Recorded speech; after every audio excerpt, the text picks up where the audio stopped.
If you can believe it, ladies and gentlemen, you live in the land of the free and the home of the brave.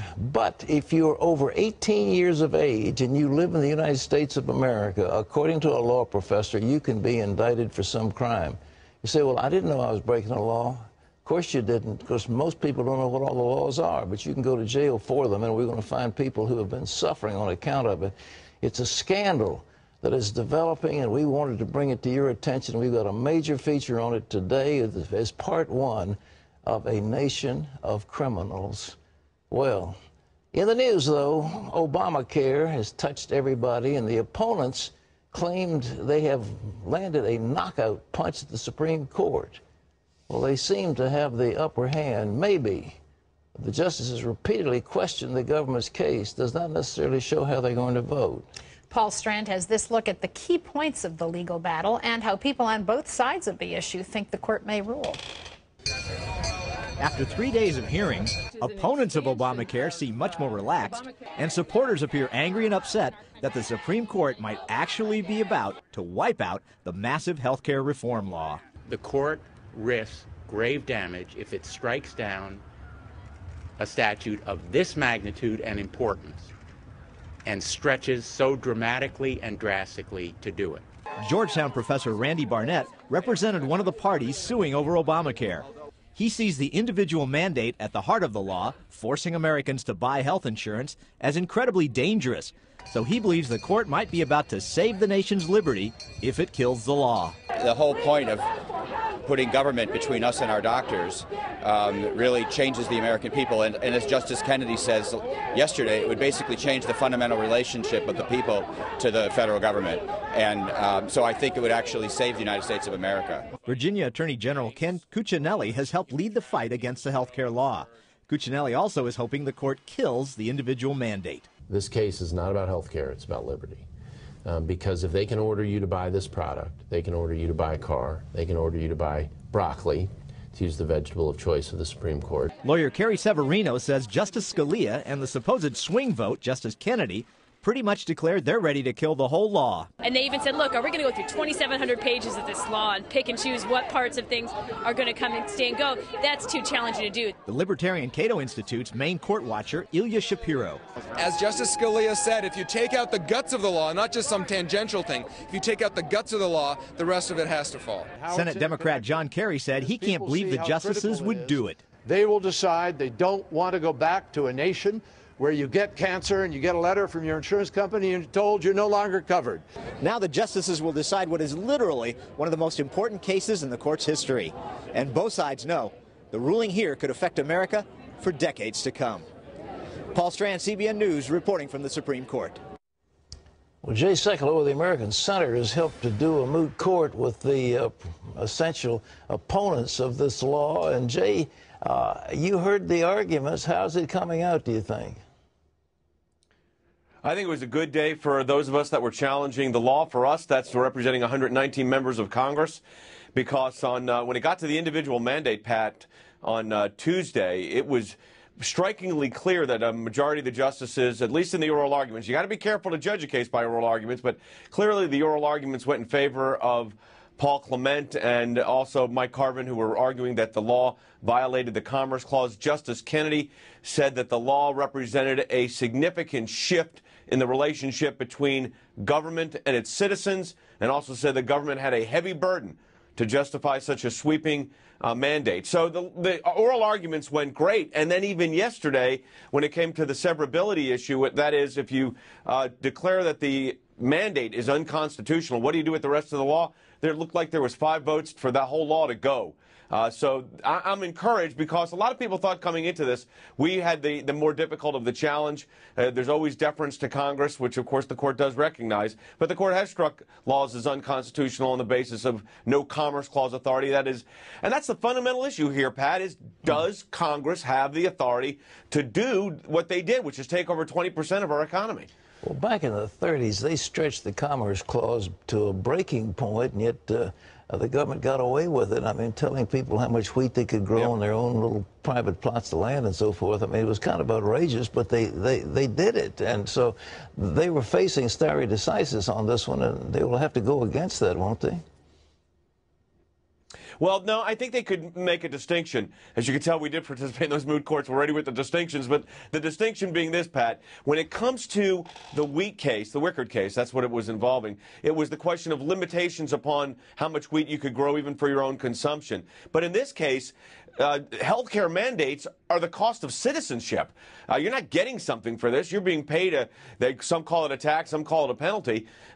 You're required as being a citizen of the United States to do this, and the government has never been in a position where it's compelled you to enter commerce, which is what it's doing here.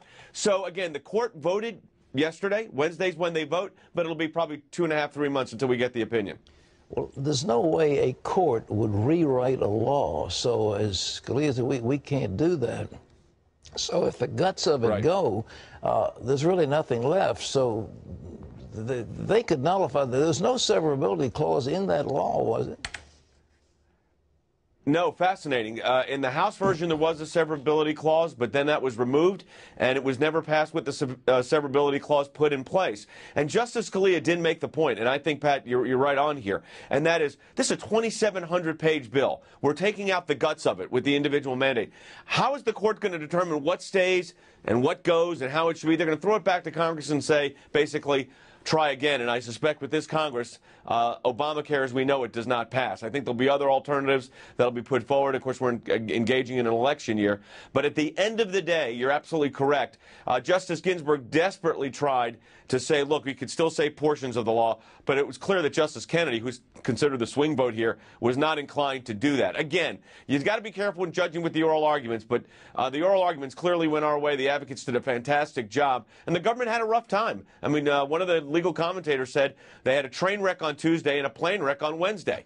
So this is clearly was a very difficult time for the Department of Justice and the Solicitor General. Politically, Jay, I know James Carville is already starting to spin in favor of Obama. He said, well, if it goes down, it'll be good for Obama because he'll be free from this. And it could reverse, but is this going to be a major disaster for the president? This is the linchpin of his entire... the signature bill. Yeah, signature. Yeah. Yeah, Pat, this is the signature bill. I mean, this is, if you think about what legislative accomplishment has President Obama done in his first 3 and almost half years of presidency, well, it's the health care bill, and that is now the law. Well, if that is declared unconstitutional, think for a moment, what other legislative accomplishments have there been? And the answer is none. And the reality, I think, will be that this will still be a huge political issue. The president will say, look, you got to get me more Democrats in the Senate so I can get Democratic appointments to the Supreme Court of the United States. The Republicans are going to say, hey, wait a minute, this looks, you got to be kidding me. If we're going to give the guy another chance to do this, we can't do that. We got to have a Republican in the White House. We need more conservative justices on the Supreme Court. So I think it clearly is going to play as a major political issue. It just may be that the Republican doesn't have to vow. They could vow to remove it, but they may not be having to actually exercise that capability. It may remove itself by the Supreme Court. Jay, procedurally, I understand that justices are going to vote on this thing tomorrow, but yet they'll write this opinions and they can go back and forth horse trading it, but then they'll come out with the final opinion in June. Is that the way it works? They vote tomorrow? Yeah, well, they either voted yesterday afternoon or they vote tomorrow. Typically, they vote Wednesday is the voting day. And in a case like this where you had, even though this was 3 arguments, it was 1 case. So probably the vote was Wednesday, could have been Friday, but it certainly is this week. They will then, the majority, whoever's in the majority, the senior most justice. So if it's a situation where the conservatives are in the majority and John Roberts with that group, he would determine who writes the opinion. The same if it was for the liberal members of the court. If they were the majority, the most senior would determine who writes the opinion. So it'll be fascinating to see because it is the opinion of the decade, probably in the last 20 years. This one has dwarfed a lot of cases, especially when it comes to government regulation of individual citizens' lives. And as I said, Justice Kennedy said it exactly correct when he made the statement, and I think perfectly so, that this significantly reshaped the relationship between government and its citizens. I think that was a telltale sign. Jay, thanks so much, and thank you for the work you're doing. God bless you. Thanks, Pat. Lee Webb has the rest of our top stories from the CBN Newsroom. Lee? Pat, President Obama is once again calling on Congress to end tax breaks for oil companies. He says taxpayers hand out billions of dollars to those businesses each year. He also believes that money could be spent on clean energy. The Obama administration has also okayed new oil and gas exploration along the Atlantic coast, but the environmental survey will take at least 5 years. And that's why Republicans say this move is just for show. There's no guarantee the White House would approve new drilling after the survey is finished. The actions come as the president is facing political heat for rising gas prices. Pat? Exactly right. It's a shell game. We approve exploration, so you go out there and spend a lot of money exploring, and you do 3D surveys, and you say, hey, there's oil. Then they say, well, that's too bad. You can't drill in it. All right, what's next? Well, living a healthier lifestyle could cut your risk of cancer in half. Scientists say exercising, eating well, keeping your weight at the right level, and not smoking are all keys to preventing cancer. The number of cancer cases has been falling slowly in the U.S. in recent years, but scientists say more progress could be made. A new study finds smoking can be blamed for 1/3 of all cancer cases in the U.S., and 20% of cancer diagnoses are related to obesity. Cancer is the second deadliest illness in the U.S. behind heart disease. Pat? You know, the thing that strikes me as so amazing is with those findings that smoking is killing so many people, we still subsidize the growing of tobacco. There's still tobacco allotments. There's still privileges. They talk about tax breaks for oil companies. We have all kinds of tax breaks. We're trying to take some of it away from cigarette companies. My prescription was some years ago when I was speaking about it in North Carolina, which is a tobacco state. I said, you know, we ought to ban the growing of tobacco, just ban it as a nation and give to these farmers some alternate crop that they can grow. And in the process, you know, phase out their allotment. And we could also ban the production of cigarettes and just give the tobacco companies a 10-year tax holiday where they can make all the money in the world from whatever they do. And at the end of 10 years, they've got to stop making cigarettes. There's no reason we could allow this to continue in our nation when it's killing people. Terry? Yeah, the key in what you just said is that you said that years ago. I mean, we've had decades to do something about this. Well, my dear friend Jesse Helms is going to be with the Lord. He was a very good friend and a wonderful guy. Some people didn't agree with him, but I thought he was a good friend of mine.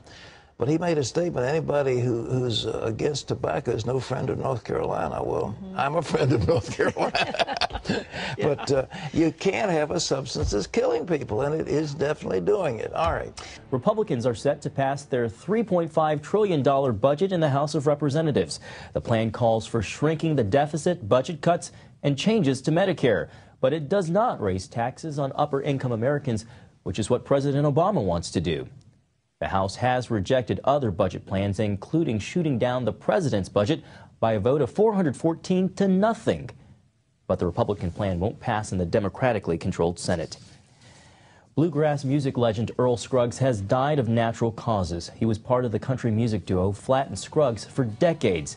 They produced the famous song Foggy Mountain Breakdown, which was played in the movie Bonnie and Clyde.